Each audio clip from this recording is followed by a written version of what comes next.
আপনি সারা জীবন কিন্তু স্বামী স্ত্রীর সম্পর্ক করে গেছেন, আপনি আপনার অহংকারের কারণে, অহমিকার কারণে আপনি আপনার বিবিকে ন্যায্য প্রাপ্যটা আপনি বুঝাইয়া দিলেন না। আল্লাহর হাবিব বলে দিয়েছেন, তুমি অপেক্ষায় থাকো, তোমার জন্য জাহান্নাম বরাদ্দ। কাল হাসরের ময়দানে জিনাকারীদের অন্তর্ভুক্ত করে তোমাকে জাহান্নামে তোলা হবে। জোরে জোরে কন্যা নাউজুবিল্লাহ।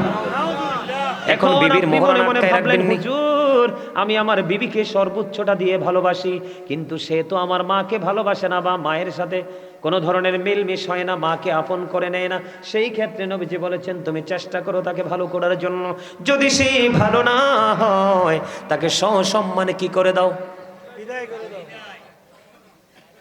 তালাক দিয়ে দাও। কি দিয়ে দাও? তারপর মারামারি করা যাবে না, ঝগড়া করা যাবে না, কলহ সৃষ্টি করা যাবে না। কিন্তু বন্ধু, বিবি এবং মায়ের মধ্যে যদি দ্বন্দ্ব চলে, মাকে কিছু বলা যাবে না। কারণ আল্লাহ বলেছেন, আমার আগে যিনি আলোচনা করেছেন তিনি ওই আয়াতটা তেলাওয়াত করেছেন, ওয়াবিল ওয়ালিদাইনি ইহসানা।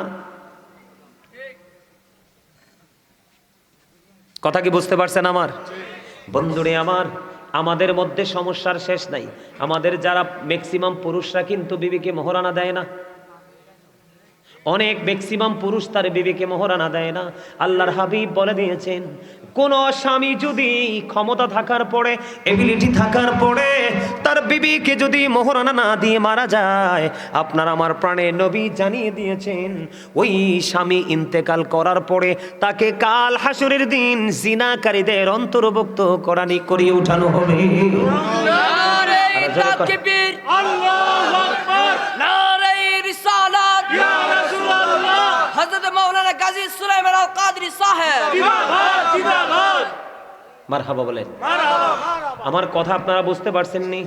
আপনি সারা জীবন কিন্তু স্বামী স্ত্রীর সম্পর্ক করে গেছেন, আপনি আপনার অহংকারের কারণে, অহমিকার কারণে আপনি আপনার বিবিকে ন্যায্য প্রাপ্যটা আপনি বুঝাইয়া দিলেন না। আল্লাহর হাবিব বলে দিয়েছেন, তুমি অপেক্ষায় থাকো, তোমার জন্য জাহান্নাম বরাদ্দ। কাল হাসরের ময়দানে জিনাকারীদের অন্তর্ভুক্ত করে তোমাকে জাহান্নামে তোলা হবে। জোরে জোরে কন্যা নাউজুবিল্লাহ। এখন বিবির মোহরানা আটকায় রাখবেন নি? হ্যাঁ, আটকায় রাখবেন। এবার আসেন, আমাদের সমাজের মধ্যে কিছু ক্যারেক্টারলেস মেন অথবা পিপল আছে না নাই? চরিত্রহীন আছে না? বড় বউকে ঘরে রেখে, বাচ্চাকে ঘরে রেখে ঘুম পাড়িয়ে আরেকটা বিয়ে করে। তোমার তো বিয়ে 4টা বৈধ, কয়টা? তুমি যদি সক্ষম পুরুষ হও, তোমার বিয়ে কয়টা বৈধ? আল্লাহর হাবিবকে একদিন আল্লাহর হাবিবকে একদিন একজন বিবি প্রশ্ন করলেন, ইয়া রাসূলুল্লাহ, ইয়া হাবিবাল্লাহ, নবী গো, আপনি কাকে বেশি ভালোবাসেন? খেয়াল করবেন, কাকে বেশি ভালোবাসেন? নবীজি ওই বিবিকে একটা খেজুর দিলেন। কয়টা খেজুর? একটা খেজুর দিলেন। নবীজি বললেন, তোমাকে যে খেজুর দিছি ওটা আরেকজনকে বলিও না। এমনি করে করে করে করে বন্ধু একটা একটা একটা একটা করে সবগুলো বিবিকে একটা একটা করে খেজুর দিলেন। এখন বিসি ফালাইতে যাই, একজনে ফালাইতে গেছে, আরেকজনে দেখে ফেলছে, বুবু তুমি কি ফালাইলা? আমি একটু খেজুরের বিসি ফালাইছে। কে দিছে? আমার নবীজি দিয়েছে। এমনি করে করে করে করে নবীর যতগুলো বিবি সবাই দেখে একটা একটা করে খেজুরের বিচি ফালায়। তার মানে সকল বিবি জানতে পেরেছে আমার নবী রাহমাতাল লিল আলামিন কাউকে কম কাউকে বেশি নয়, আমরা সকলকেই সমানভাবে ভালোবাসে। সুবহানাল্লাহ। আমরা সেই নবীর উম্মত হয়েছি, কিন্তু সেই নবীর আদর্শকে ধারণ করতে পেরেছি? পারি নাই।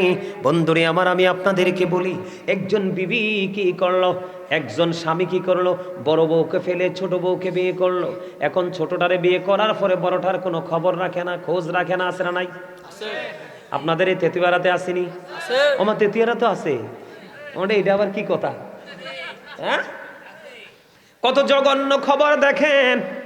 আল্লাহর নবী, আপনার আমার প্রাণের নবী রাহমাতুল লিল আলামিন, তিনি বলে দিয়েছেন, বন্ধু, একটা বিবিকে রেখে তুমি আর একটা বিবি বিবাহ করলে, এখন তোমার সব অধিকার দ্বিতীয় বিবিকে দিয়ে দিলে, বড় বউকে তুমি বঞ্চিত করে দিলে। নবীজি বলেছে, স্বামী হয়েছো, যোগ্য স্বামী হতে পারোনি, কাল হাসরের ময়দানে তোমাকে অর্ধাংশ কুজু করে উঠানো হবে। জোরে জোরে কন্যা নাউজুবিল্লাহ। আপনারা মনে রাখবেন, আল্লাহর হক যদি নষ্ট হয় আল্লাহ চাইলে আপনাকে ক্ষমা করে দিতে পারে, কিন্তু বান্দার হক নষ্ট করলে সে ক্ষমা না করা পর্যন্ত আপনার উপায়, ঠিক কিনা বলেন?